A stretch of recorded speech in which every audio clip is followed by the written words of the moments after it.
Hello friends, स्वागत है आपका हमारे इस यूट्यूब चैनल में। आज की वीडियो में हम देखने वाले हैं प्रोग्राम टू फाइंड के लार्जेस्ट एंड के smallest element from an array. तो इसका क्या मतलब हुआ? के मतलब कि के की वैल्यू अगर 2 है तो मुझे second largest and second smallest element find करने हैं। जैसे कि मान लीजिए इस एरे में सेकंड लार्जेस्ट क्या हो सकता है? फर्स्ट लार्जेस्ट ये हो जाएगा एंड सेकंड लार्जेस्ट ये हो जाएगा। तो मुझे अगर सेकंड लार्जेस्ट निकालने को कहा जाए तो मुझे स्क्रीन पे 88 प्रिंट करने हैं। तो चलिए देखते हैं इसका प्रोग्राम कैसे बनता है।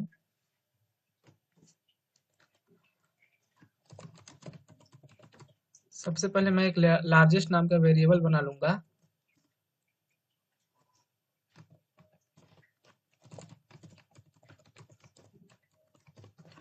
फिर मैं क्या करूंगा, एक फाइंड लार्जेस्ट नाम से एक फंक्शन कॉल करूंगा।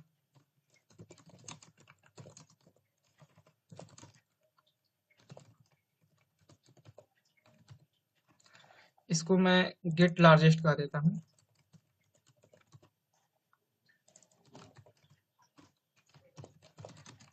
इसमें मेरे पास वही एरे आएंगे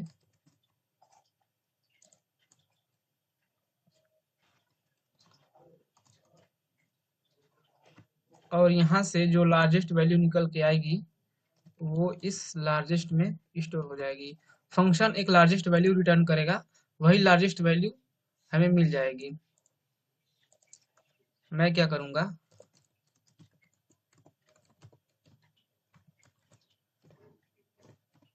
लार्जेस्ट नाम का लोकल वेरिएबल बनाऊंगा, उसमें जीरो इंडेक्स की वैल्यू रख दूंगा। फिर मैं क्या करूंगा,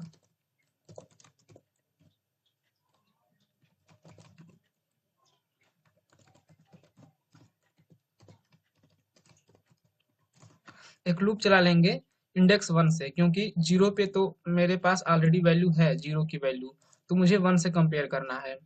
मैं क्या करूंगा, हर बार अगर लार्जेस्ट की वैल्यू अगर स्मॉल है आगे वाले बचे हुए जितने भी इंडेक्स है उससे, मतलब आई की वैल्यू जब 1 रहेगी तो 1 से होगा, 2 रहेगी तो 2 से होगा, ऐसे ऐसे एरे की लेंथ तक, पूरी इंडेक्स तक मेरा ये लूप चलेगा और वो चेक होते रहेंगे। अगर ऐसा हुआ तो क्या करूंगा, मैं लार्जेस्ट में उस बड़ी वाली इंडेक्स की वैल्यू को रख दूंगा। तो देख सकते हैं अगर लार्जेस्ट स्मॉल हुआ और A R are I greater हुआ तो जो ग्रेटर की वैल्यू है वो लार्जेस्ट में आ जाएगी। इससे मेरा पूरा लूप इंड होने तक लार्जेस्ट नाम के वेरिएबल में सबसे लार्जेस्ट वैल्यू स्टोर हो जाएगी। फाइनली मैं यहाँ से रिटर्न कर दूंगा लार्जेस्ट को। तो मेरे पास लार्जेस्ट वैल्यू आ चुकी है। अब मैं क्या करूंगा, इस लार्जेस्ट को प्रिंट करते हैं।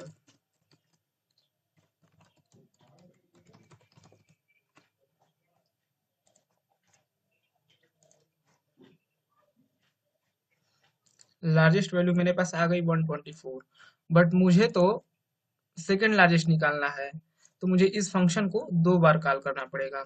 तो इसलिए इस फंक्शन को मैं एक लूप में कॉल करूंगा।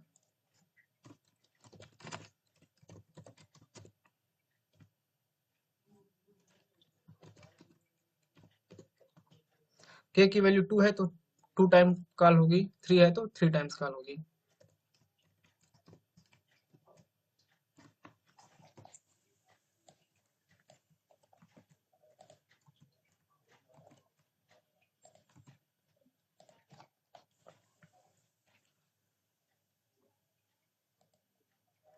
अब क्या होगा, मेरा 2 टाइम्स कॉल होगा। अब फिर मैं इसको रन करता हूँ,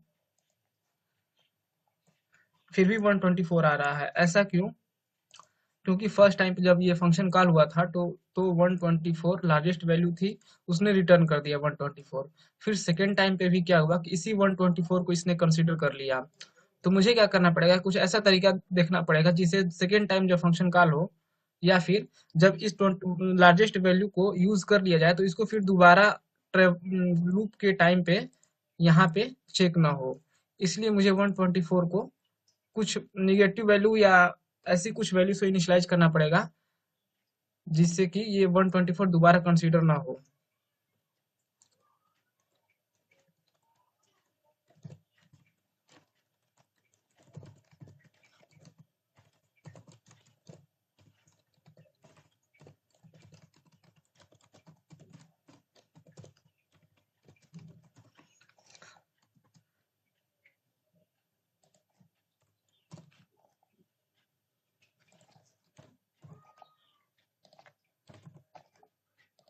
मैं क्या करूंगा, देखूंगा लार्जेस्ट वैल्यू किस इंडेक्स पे मिली है। तो लार्जेस्ट इक्वल टू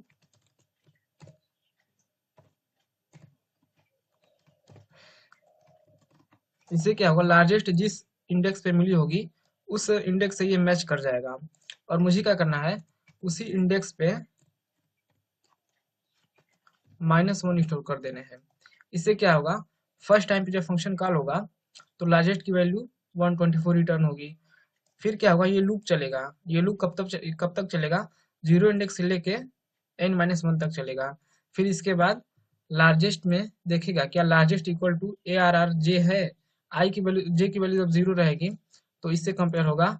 ऐसे ऐसे करते करते कंपेयर होते होते जब 124 तक पहुंचेगी मेरी, तो ये कंडीशन ट्रू हो जाएगा। ट्रू होने के बाद क्या होगा, इस इंडेक्स पे -1 स्टोर हो जाएगा, मतलब यहाँ पे -1 स्टोर हो जाएगा। अब फिर क्या होगा कि सेकेंड टाइम पे जब ये गेट लार्जेस्ट फंक्शन कॉल होगा तो इस -1 को, यहाँ पे -1 स्टोर हो चुका होगा तो इस -1 को कंसीडर नहीं करेगा। फिर इसके बाद 88 को देख लेगा। इससे क्या होगा कि मेरा सेकंड लार्जेस्ट या फिर सेकंड स्मॉलेस्ट, यही लॉजिक यूज करके सेकंड स्मॉलेस्ट भी यूज अभी हम करेंगे। तो मतलब सेकंड नंबर मेरे पास मिल जाएगा। तो मेरे पास लार्जेस्ट में सेकंड लार्जेस्ट वैल्यू स्टोर हो चुकी होगी। तो यहाँ पे अब मैं देखता हूँ सेकंड लार्जेस्ट क्या है। तो इसको मैं थोड़ा अच्छे से मैसेज को प्रिंट कर देता हूँ।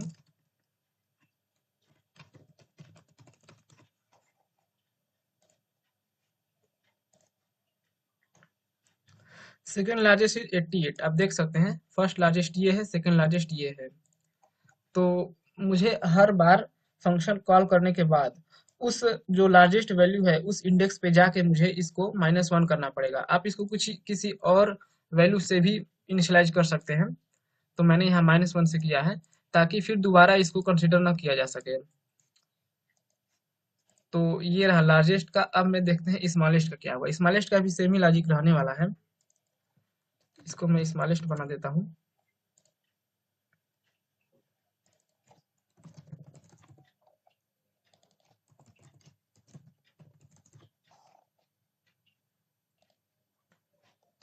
यहाँ पे गेट स्मॉलेस्ट फंक्शन कॉल होगा।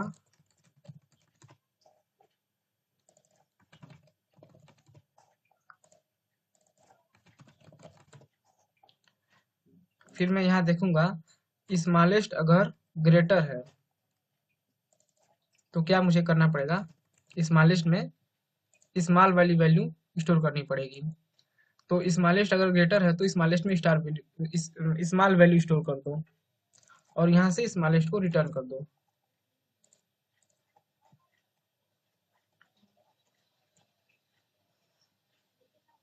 ये फंक्शन का काम मेरा हो चुका है। अब मुझे -1 रखना पड़ेगा तो उसके लिए मुझे स्मॉलेस्ट से देखना पड़ेगा।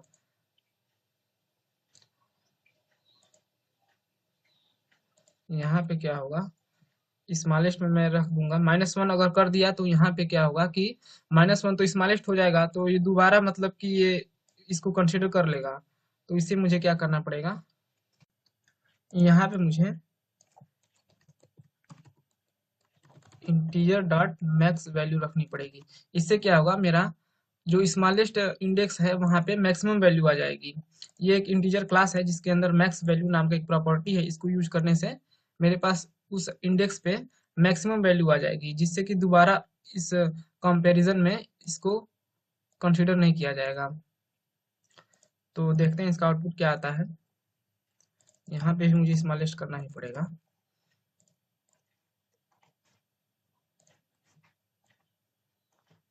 Second smallest is 21। देखते हैं क्या सेकंड स्मॉलेस्ट 21 है।